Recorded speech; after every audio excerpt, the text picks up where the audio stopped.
Can you see by the dawn's early light what so proudly we hailed at the twilight's last gleaming, whose bright stripes and bright stars through the perilous fight o'er the ramparts we watched were so gallantly streaming, and the rocket's red glare, the bombs bursting in air, gave proof through the night that our flag was still there.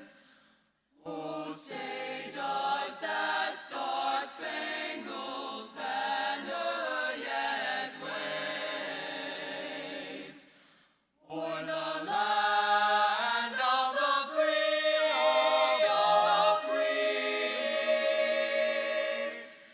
and the home of the brave, home of the brave.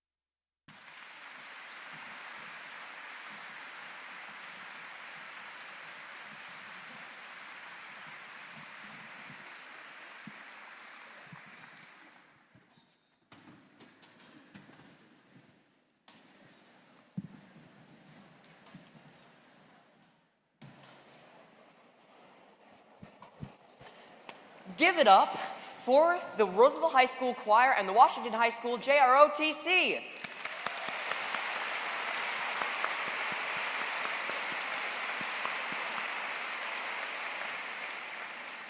I'm Gage Sigel, soon to be a 9th grader at Lincoln High School. That's right, the big man on campus this year, or at least in my case, not that big. It feels so powerful to tell an entire group of adults to stop talking. But seriously, welcome to the 2015 All-Staff General Session. Thank you for getting out of bed this morning and driving all the way out to the Sanford Pentagon to hear me, a 14-year-old. And I'm gonna stop myself right there. Okay, what do I know? And why am I up here? I'm still trying to figure that out myself. Maybe in 20 minutes, it'll make a little more sense when I perform a poem I wrote for last year's 2015 8th grade poetry slam at the Washington Pavilion. Someone, who shall remain anonymous, got the bright idea to use the idea of my poem to inspire all 3,000 of you.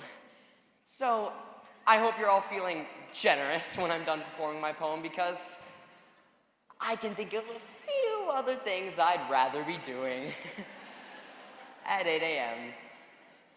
on a Wednesday morning, the week before I go back to school. So even if you aren't inspired, please act like it. After all, I am a very sensitive young man.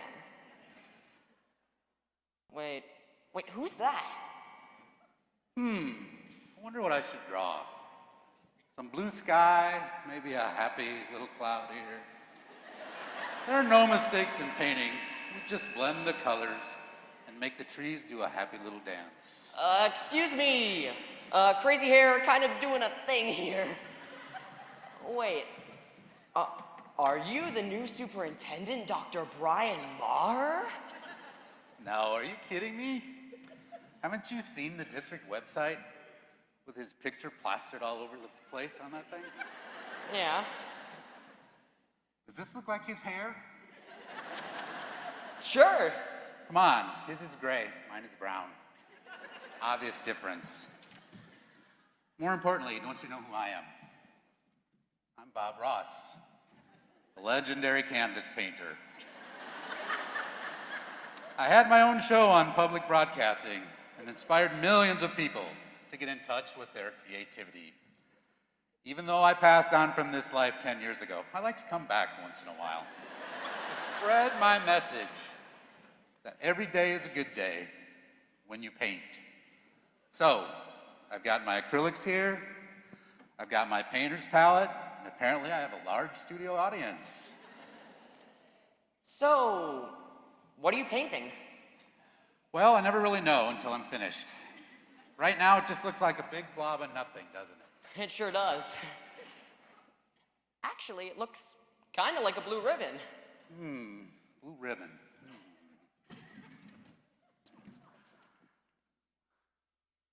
Blue ribbon. What?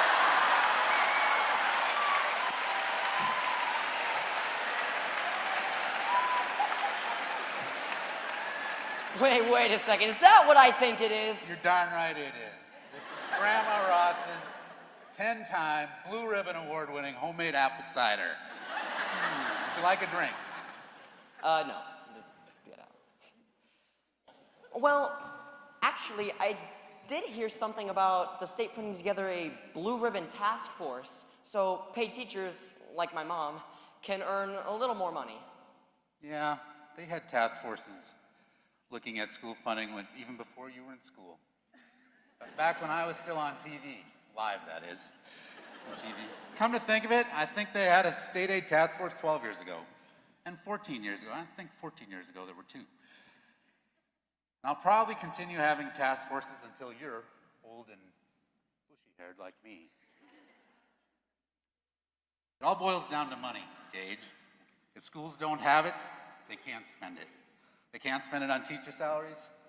They can't spend it on classified salaries. They can't spend it on busing or anything else. Most importantly, they can't spend it on art supplies. But seriously, as long as state aid increases 2% per year, even though the rest of the state budget is growing twice that rate, South Dakota teachers are going to rank last in pay. Heck, we're even ranked below North Dakota. Now, I might be biased, but I think the only time South Dakota should be below North Dakota is when you're looking at a map.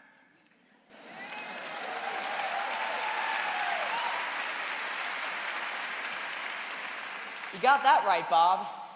Did you say you were legendary? Yes, legendary, even if it's only in my own mind.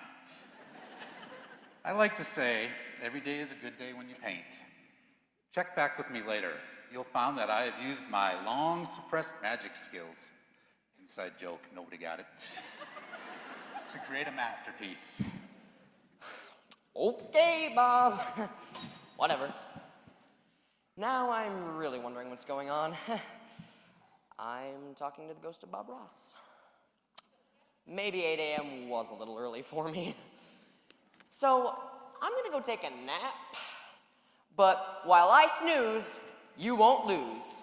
Please welcome to the stage School Board President Kent Alberty. You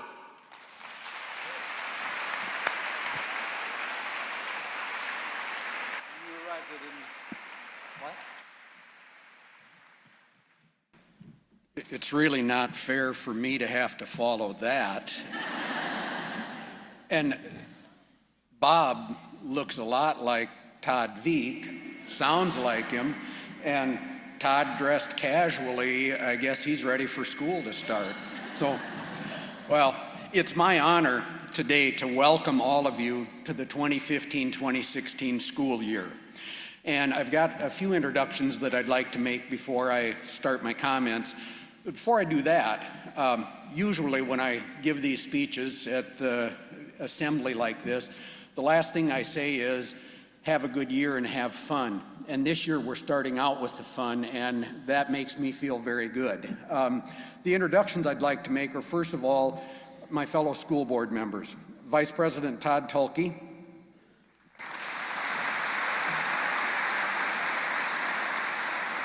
Board Member Doug Morrison.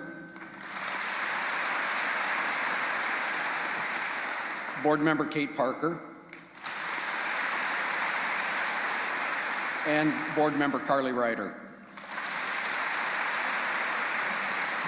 And I'd like to take just a moment to thank those 4 people for the dedication that they have given to this school district. The mission of our district is to educate and prepare each student to be successful in our changing world, and they live that every day, whether it's in their families with their kids that are students in our public schools or in their businesses. We're all about trying to make this a better school district, this a better place, and I couldn't have better partners on the school board. So thank you for your hard work.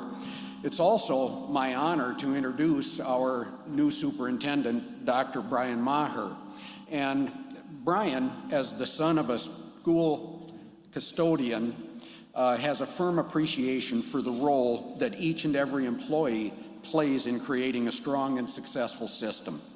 Raised in Hooper, Nebraska, which is northwest of Fremont, which is north of Omaha, and there's a Hooper fan in the audience. He married his high school sweetheart, Peg, and they are the parents of 3 adult children. His 2 daughters are teachers, one in Elkhorn, Nebraska, one in Lincoln, Nebraska. And in recent interviews, I've heard Brian refer to himself as the new kid or the new guy. Well, he may be new to Sioux Falls, but he's certainly not new to education. He started out his career and has been a math, science, and physics instructor.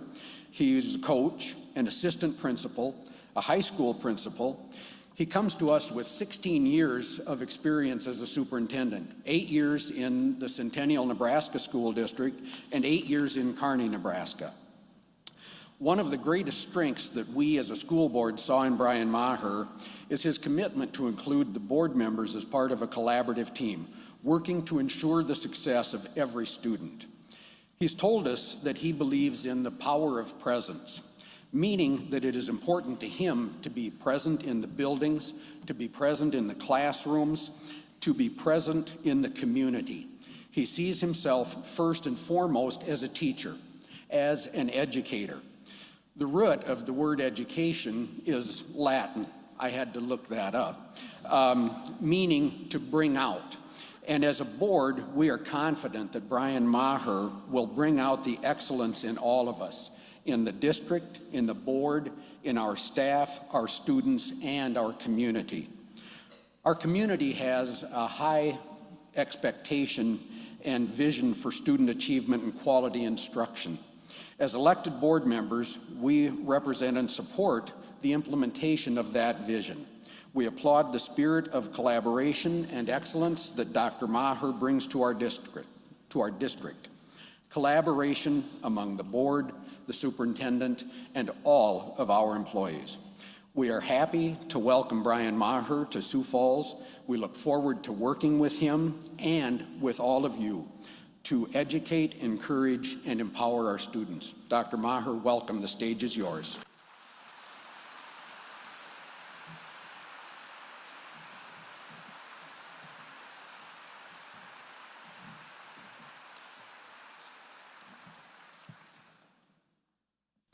Well, good morning. There's certainly a lot of energy in here this morning, and it's great to be here and to see the Pentagon. I'd heard a lot about it, but I hadn't been here until yesterday afternoon, so it's a pleasure to be here and to see this facility. It is truly an honor to stand in front of you this morning, and I've had many thoughts running through my head on what message is it that I want to get out this morning. What is it that I want you to hear from me? The first thing I want to do is get rid of this frog in my throat.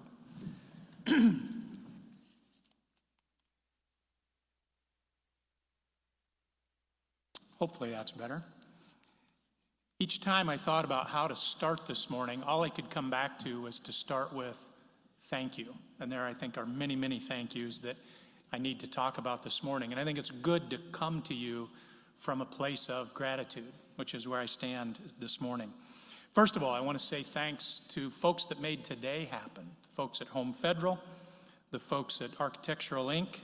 Thanks for helping the tremendous kickoff that we have today. I know the fact that we're in this facility, the fact that we get t-shirts, the fact that we get water, et cetera, the generosity of those people really helped make that happen. And not only did they give of their money, they gave of their time. They're here, they're present with us today. So thanks so much to those folks. Also, to the, yes.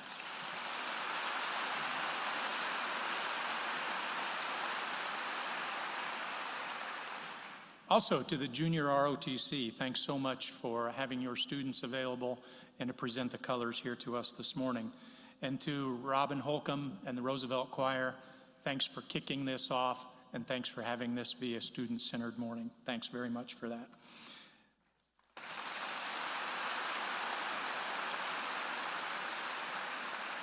From a very practical perspective, none of this happens without Deanne Conrad. And this morning, as we were getting ready to go, I thought, where's Deanne? What's she doing? And I found out she was ushering. She was getting people here and getting people there. She's been very busy, not only today, but for weeks leading up to today. So wherever Deanne is, thanks for making this happen.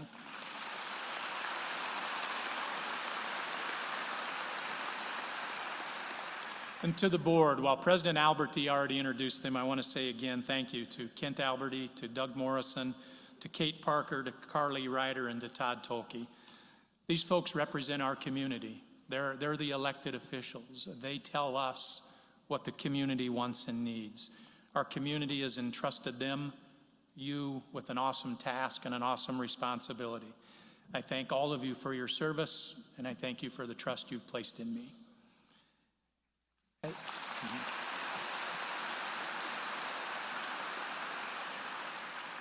As I start the program this morning, there's one more thank you that I'd be remiss if I didn't make here, and that is a thank you to my predecessor, to Dr. Homan. Dr. Homan was very accommodating to me during the transition. In fact, I think she made my transition as easy as it could be. Also, her leadership, coupled with the leadership of the Board of Education and the effort of all of you in this room, has really put the Sioux Falls School District in a position of strength and in great shape. So please help me in thanking Dr. Homan as well, even though I don't think she's here.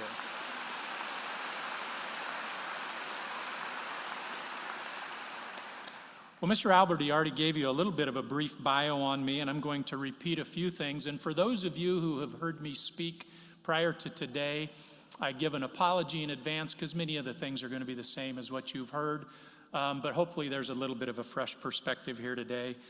But the purpose in giving you my bio is really just to give you a little bit about me and hopefully give you a little bit of an understanding for the context that I work from within when I make decisions.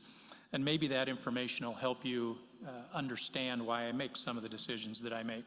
Because my guess is, as the year goes on, you're going to be saying, why in the heck did he do that?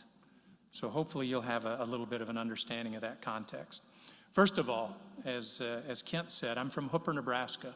Hooper is about 2.5 hours straight south of here, so not all that far away. And it's a small town, and there's a reason why I think it's important that you know that I'm from a small town. I think my small town upbringing really helped shape how I view the world, regardless of how big the city may be that I'm in. That small town upbringing, to me, has a great deal to do with my outlook on life.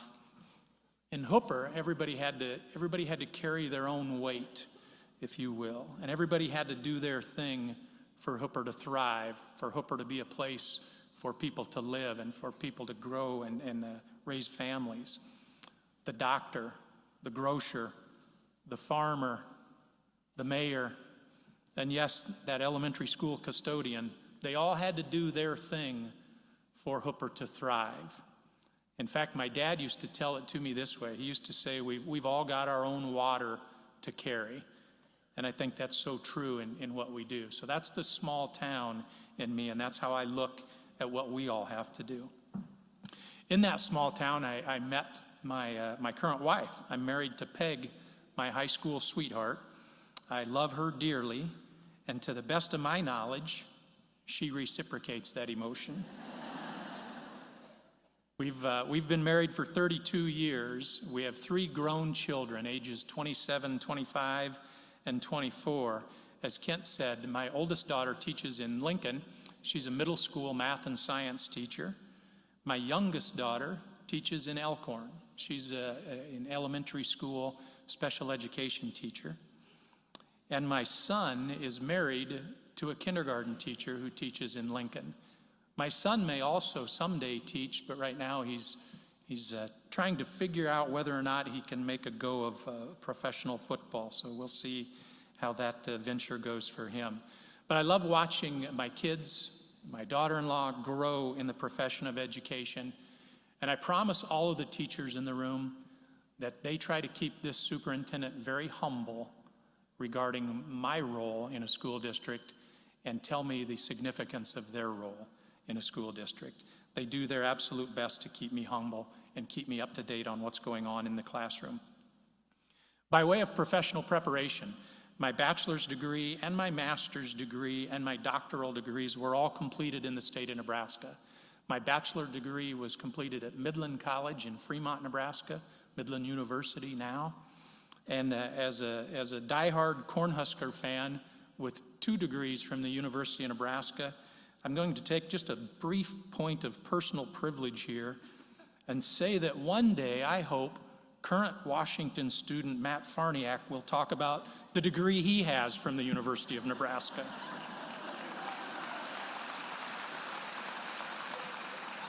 It's my understanding that Christine, Mrs. Farniak Jones, may be in the audience. Forgive me for that shameless Cornhuskers recruiting plug. But Christine, please, have him go to Lincoln. All right, focus, Brian, focus. All right. My career, it started as a classroom teacher. As a classroom teacher, I taught math and physics, also taught 1 year of computer science, and I coached nearly everything. I had an opportunity to coach a variety of sports.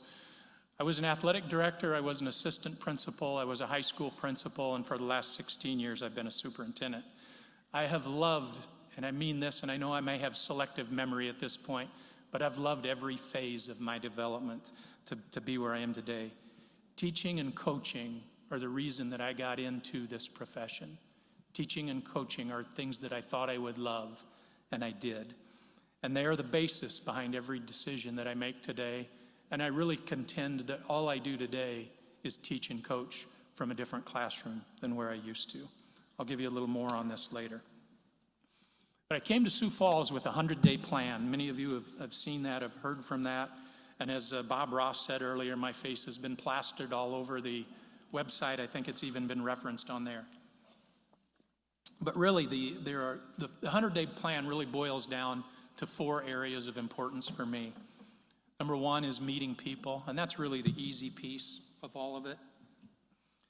It's been pretty easy to meet a lot of people. It's been incredibly time-consuming, but that's really been the easy piece. The second piece of that 100-day plan has been to try to form relationships. And as you all know, that takes time. That's not something you can do within 100 days. I told the principals when I met with them a week or so ago that I was driving home the night before I met with them, and I heard a song on the radio that I don't think I had ever heard before. And it was really timely, and the title of the song was, "You Can't Make Old Friends." And I think that's really true. So what I'm going to try to do is meet a whole lot of new friends, and over time establish those old friends. That'll be the difficult piece, really, in the 100-day plan.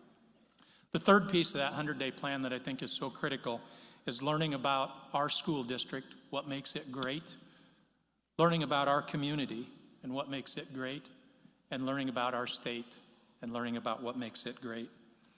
And then the final piece of that 100-day plan, the fourth piece is really trying to determine a direction for the next 5 years for the Sioux Falls school system. And I'll go into each one of those areas a little bit as we go here. We're somewhat limited on time, so I won't develop those a whole lot more at this point. But I want to share with you a few things I've learned so far as I'm about 2/3 of the way through that 100-day plan. One thing I've learned, and if you're going to really take note of any of these, it might be this first one. You might want to write this down. And that's that I've learned that in the city of Sioux Falls, there is more road construction than any city I've ever lived in or any city I've ever visited. That's one of the keys I've learned to my travels around the city so far. Secondly, and more seriously, the Sioux Falls School District is one of excellence, and I know I'm preaching to the choir when I say that. My interview preparation prepared me for that, and I suspected that, but living here just a short period of time confirms that that's indeed the case.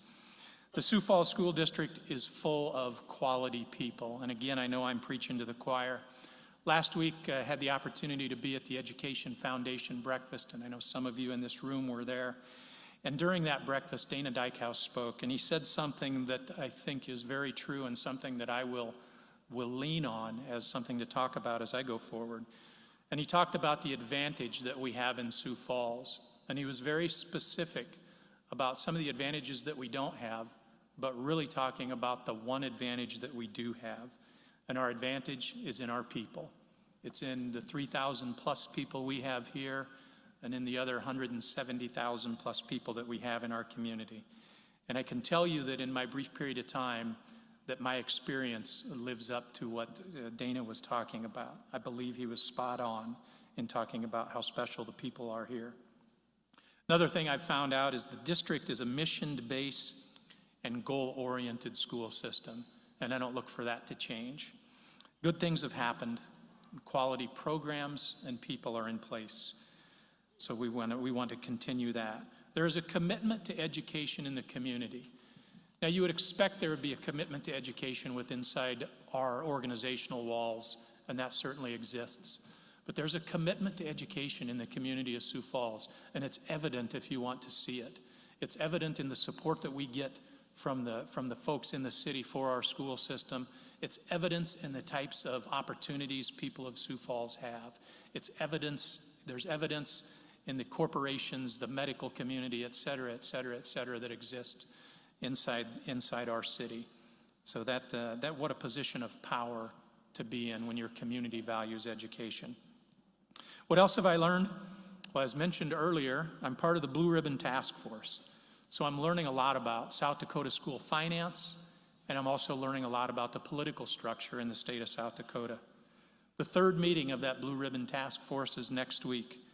And I understand, as Bob Ross explained, there's a great deal of cynicism about what'll come out of this, simply the next Blue Ribbon Task Force as we look at school funding.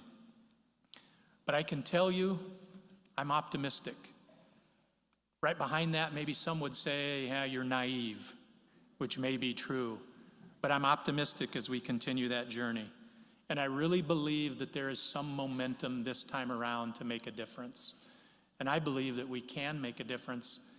Not only do I think we can make a difference, I think it's time that we must make a difference in education funding in the state of South Dakota.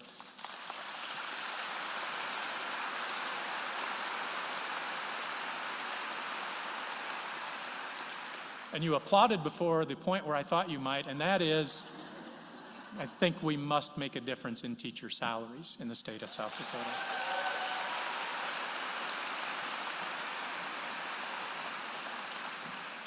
I'm not running for political office, so I didn't have to say that. I truly believe that.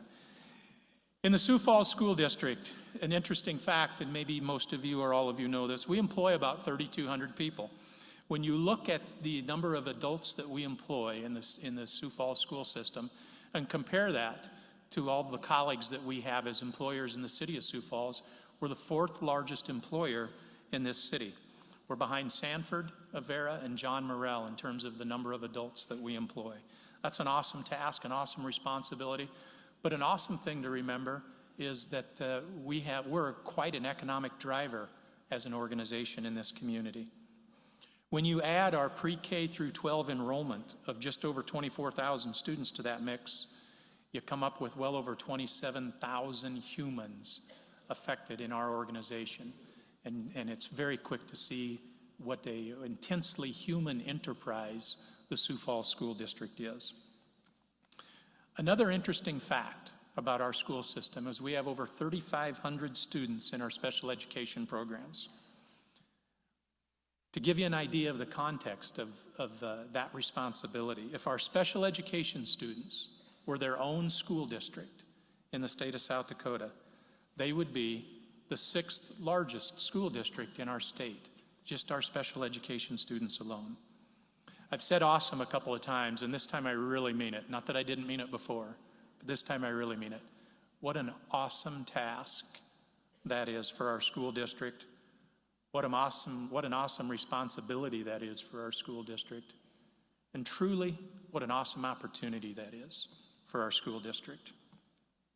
I've also learned a couple other things that really have to capture our attention as a school district. I've learned that we have more students in poverty than I would have expected in the school district of Sioux Falls and in the city of Sioux Falls. We have such great economic vitality in this community, the vibrancy, you can feel it. You can feel it in the room this morning, but you can feel it in the community when you're out and about. We should be very proud of that economic vitality, but we shouldn't turn a blind eye to those students who are living in poverty. And that's something that we must really make sure that our attention is turned to. The problem is becoming more widespread, or the challenge is becoming more widespread. Our free and reduced lunch rate in our school district has grown by over 13% in the last 10 years.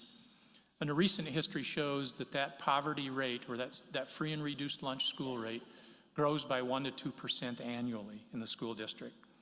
And again, that's an issue that can really be easily overlooked as we look at our community and look in our school district, because there are so many good things happening, but that's an area where that must be our focus, not only as a school district, but as a community.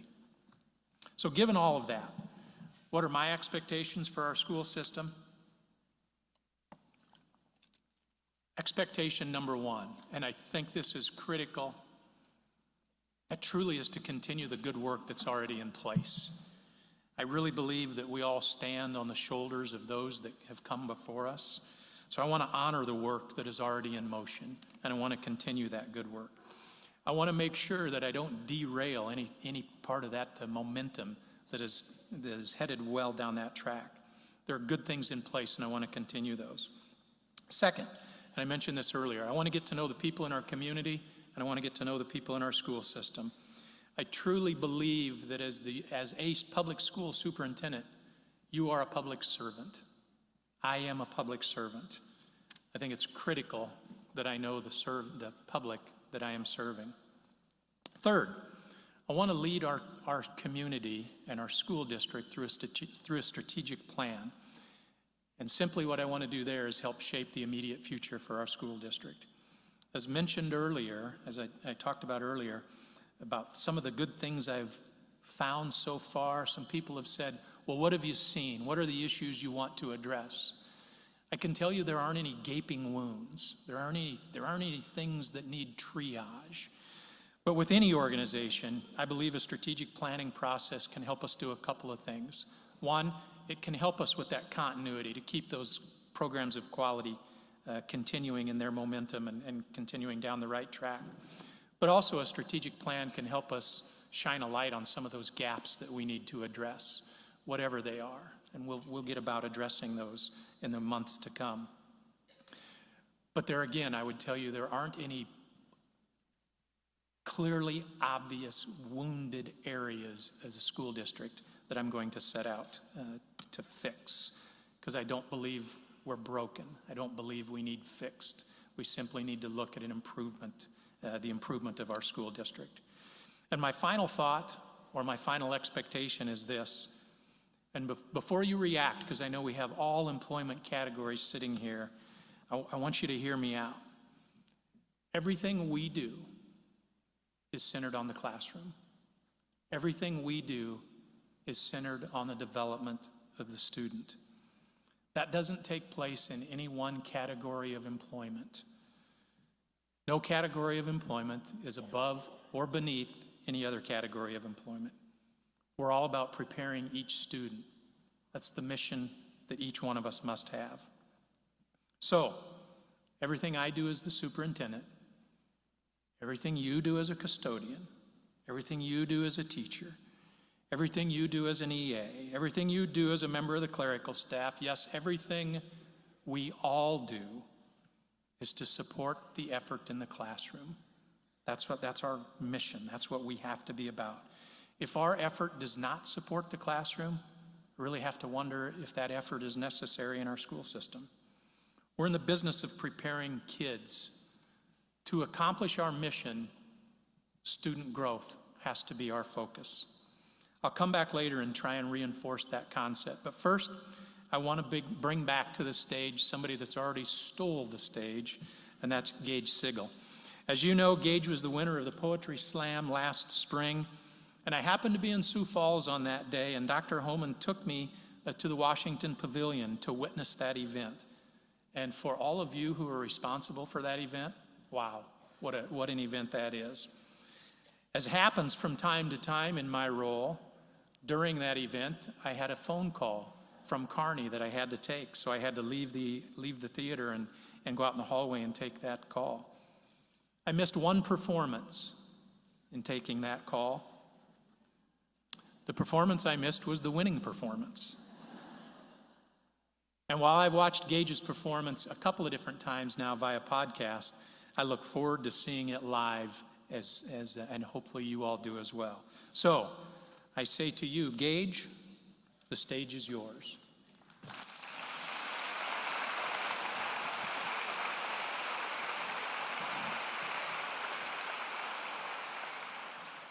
This is my poem titled True Colors. I've got a question. If you were a color, what color would you be? Tough question. There are so many to choose from. Are you a crimson red, enraged and defiant? A peaceful blue, calm and compliant? Yellow, the clown who stands out like a sore thumb? Green, the oddballs, nerds, or just scum? Are you violet and timid, always worried and scared, or are you just gray in the background, like you're not even there? Yes, there is certainly a series of signature scarlets and silvers to select from, but who's to say that you have to be just one? Are you 2 or 3 or 4 between different hues you're tore, white to black it's a war? Are you mental to the core, or is there more? Because maybe you've picked up that I'm not talking about colors anymore. It was Alan Klein who said, your attitude is like a box of crayons. When you become a teenager, that box becomes an escape. Growing up, getting older, it's hard as it is. We've always had eyes, but now they begin to see. See what? The darks amongst the light, the cracks in the paint, the this stinks and no goods in everything. Some of us gain a false sense of superiority. Bullies. There are those of us who are picked off first. The first golden leaves to fall off a tree right before a harsh winter. The bigger, the better, and the stronger kids, they make examples out of them. So what do? Become chameleons, shift, adapt, changing our personalities to decide that fitting in surpasses who we are on the inside. Maybe it was the kid who was yellow, always over the top, only laughs on the outside to make the inside pains stop. Maybe it was the kid who was red, always filled with so much hate, only bullies to avoid a similar fate. And if you were to just skim right past them, would you ever even know? Colors, whether of a picture or a person, are the same. Physical, things you only see with your eyes. And if you were to look at me for longer than a second, you would know there is so much more to me than just a color. But there will always be someone who just judges you by your appearance, and they're wrong. Because it is our different colors that make us better. It is our different shades that make us whole. I believe that you are perfect and awesome and exactly the way you were intended to be. Go into any art museum and you'll know what I say is true. A picture isn't perfect when everything is just the same shade of gray. Because it is our different colors that make the painting beautiful. So go out there and paint.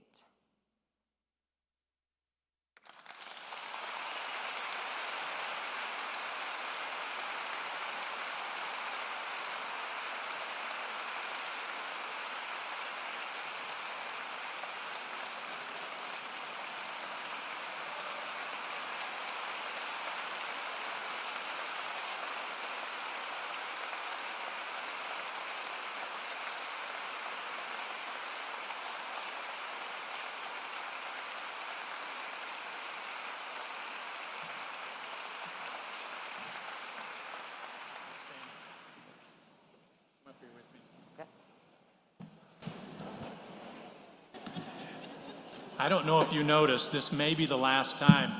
You even got a standing ovation from your little brother.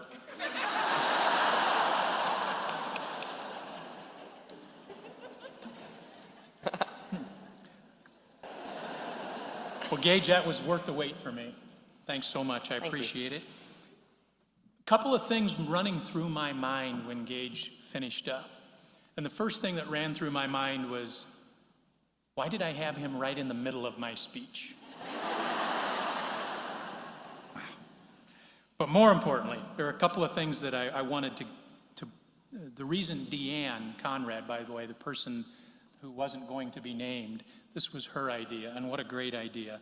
And when I listened to the speech, I thought, the poem, I thought, what a great idea to have Gage with us here today, to not only make this a student-centered event, but really to hear his message. And here's where I want to go with this now from this point in time. Gage, help remind me now, your parents are here, right? Your mom and dad? Yep, right there. Would you please all stand up, and little brother as well?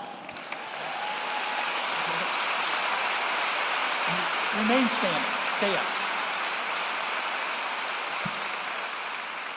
And stay standing if you would, because I think what a great advantage you've had having this support from home. What a great opportunity you've had, and you have taken great advantage of that advantage. Mom and Dad, great job. Little brother, great job. Thanks for your development.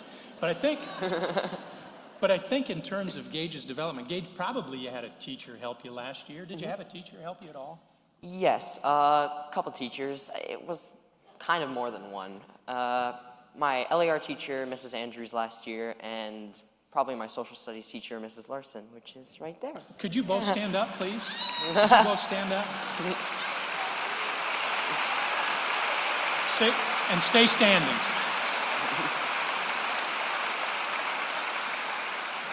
All right, well, what I'm getting at is a lot went into this development, I guess. So your family, your teachers from last year, your mom's a teacher in the district, right? So you kind of had that going for you. That's a good thing. And Gage, if I remember right, you were a student at Patrick Henry, is that correct? Yep. So, how about anybody that taught Gage last year at Patrick Henry? Would you please stand?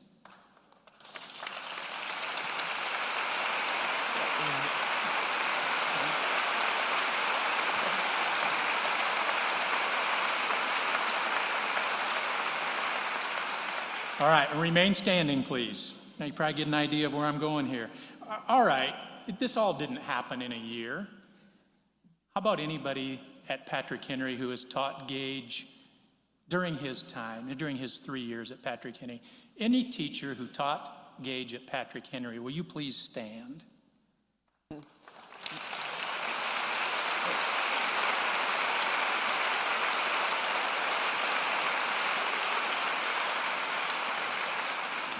All right, Gage, elementary, Harvey Dunn, do I remember Harvey that? Dunn, yep.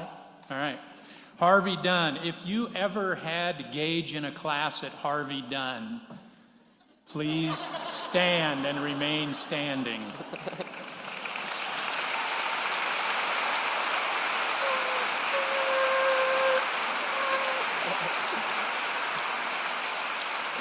You get where I'm going with this. All of these people have had an impact on Gage. All of you, and I'm not done yet. Let's take this just a step further.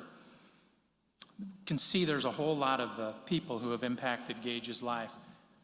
If you were a custodian over the last 9 years at either Patrick Henry or Harvey Dunn, please stand.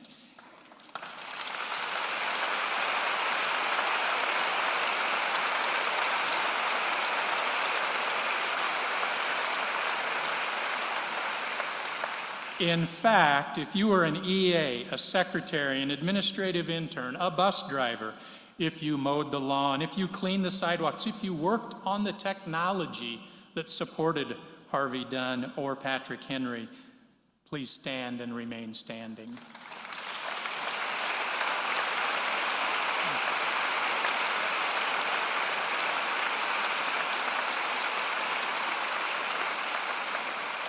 If you were a principal, if you were an assistant principal, if you made policy, if you implemented policy, if you set a budget, if you developed curriculum, if you made the food, if you transported the food, if you did anything to support the education in the classrooms where Gage Sigel has been a student at Harvey Dunn or at Patrick Henry over the last 9 years, please stand and remain standing.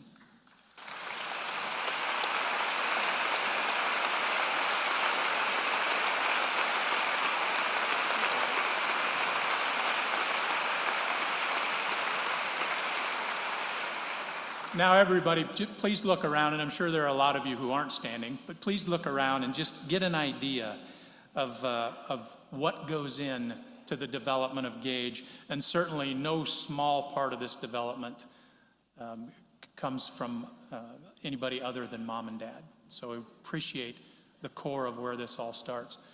But it's so impactful. Look at the number of people that we have standing to help one student. And I think that's how we've got to look at every day that we come in, helping one student, helping the performance that you saw in front of you today. That is so critical that we all stand together, that we all carry our water. You can all sit down now, and as you do, please, one more round of applause for Gage. Thanks so much.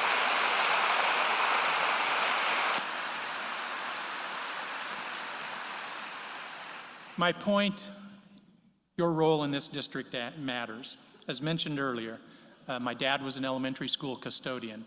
I promise you, I really, truly, honestly believe that my dad's role at Hooper Elementary School was every bit as critical as any role I've ever had in education, and that includes the role that I have right now. One final thought I have about growing up in a small town, and it's a message my dad gave me that I'll always carry with me, and that is that we all have our water to carry. The water that I carry in my bucket is not one bit superior, nor is it one bit inferior to any of the water that you carry in your bucket. What is important is that we all carry the water to make the machine that we have here in education work. We work for Gage. We work for Gage's friends. We work for Gage's little brother. Our professional existence is entirely due to the fact that we have kids to serve in our community. They deserve our best. I pledge you my best. And as I pledge that to you, I would say let's move forward and give the City of Sioux Falls our best this year. Thanks for being here. Thanks for choosing public education. And thanks for being a part of this system. Have a great year.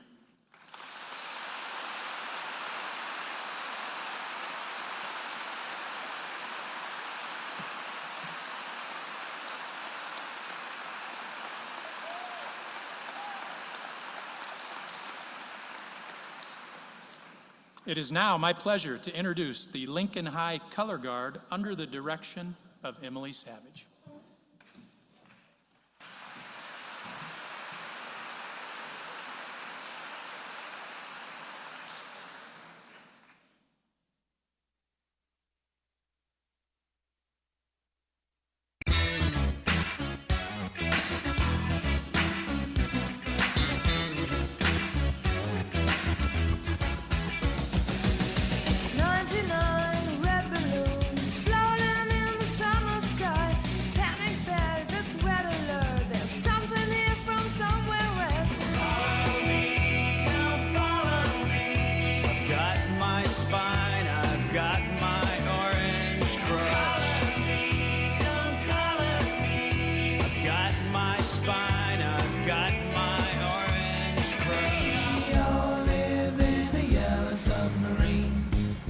Submarine, yellow submarine.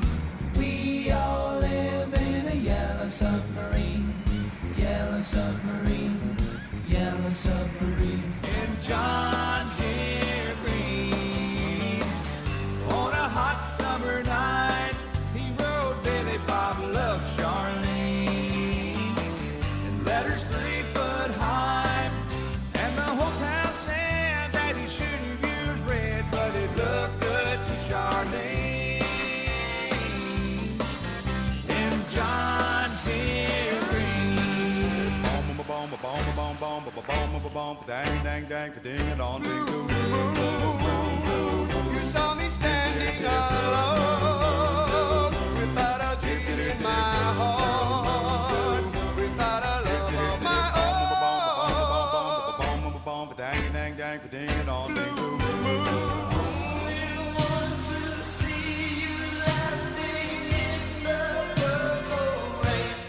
Purple rain, purple rain.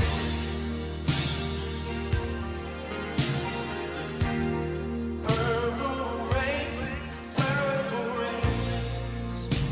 But I see your true colors shining through. I see your true colors. That's why I love you. So don't be afraid. Let them show you true colors. True colors are beautiful. Ooh, like a rainbow.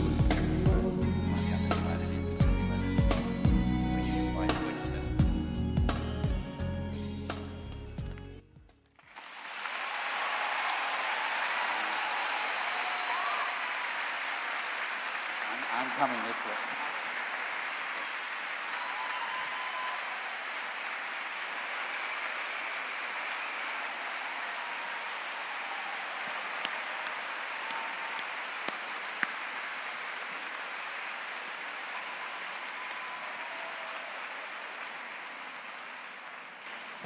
Nice job, fellow patriots, and thank you, Dr. Maher. You know, that was a pretty good speech, if I do say so myself. You should think about signing up for the 8th grade poetry slam. You might have to work on your presentation skills, but I think you have potential. What about me? Dr. Maher's been up here giving a speech, getting all kind of applause. You've been getting all kind of applause. And I've been back there slaving away on a painting. I get nothing. I'm told, however, that I am trending on Twitter this morning. I don't know what that means, but I'm trending on Twitter. But I'm worried about you, Gage. Have you forgotten me? No. Let's just say we're saving the best for last. Hey, no hard feelings. But I was texting one of my friends during Dr. Maher's speech, and he said something about a music video.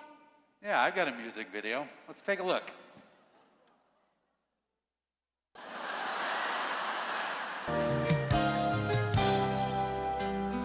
Hello, I'm Bob Ross, and I'd like to welcome you. First of all, let me take just a moment to thank you for allowing me back into your homes. If this is your first time with us, let me extend a personal invitation for you to drag out your oil paints and paint along with us each week. Let's go over to the canvas here and let's get started. I believe, every day's a good day when you paint. I believe, it'll bring a lot of good thoughts to your heart. I believe, every day's a good day when you paint. I believe, it'll bring a lot of good thoughts to your heart. Let's build a happy little cloud. Let's build some happy little trees. There are no limits here. We start out by believing here. You can almost paint with anything. All you have to do is practice. There are no limits here. You start out by believing here. This is your world. You're the creator. Find freedom on this canvas. Believe that you can do it. Cause you can do it. Let's build a happy little cloud. Let's build some happy little trees. There are no limits here. You start out by believing here. This is your world. You're the creator. Find freedom on this canvas. Believe that you can do it. Cause you can do it. Relax, let it flow. Think like water. Relax, let it flow. You can go on and on and on. We don't make mistakes. We just have happy accidents. You can do anything that you want to do. Total power. Sing along, have a good time.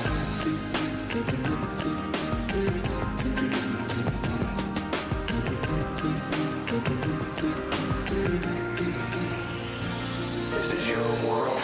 You're the creator. Find freedom on this canvas. Believe that you can do it. Cause you can do it. Cause you can do it. You can do it. I believe. I believe.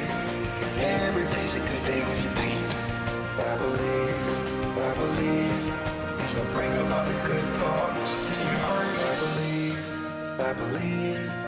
Every day's a good day when you paint. I believe. I believe. It'll bring a lot of good thoughts to your heart.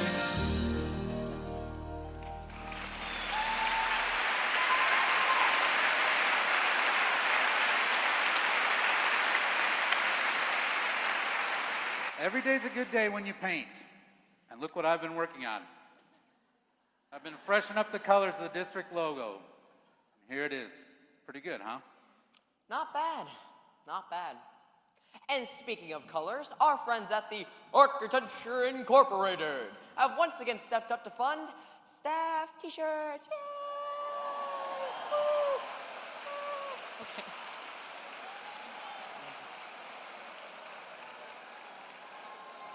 This year, you have the choice of one of 5 different colors. The message, be bold, be brilliant, just paint. Have a great year, everyone.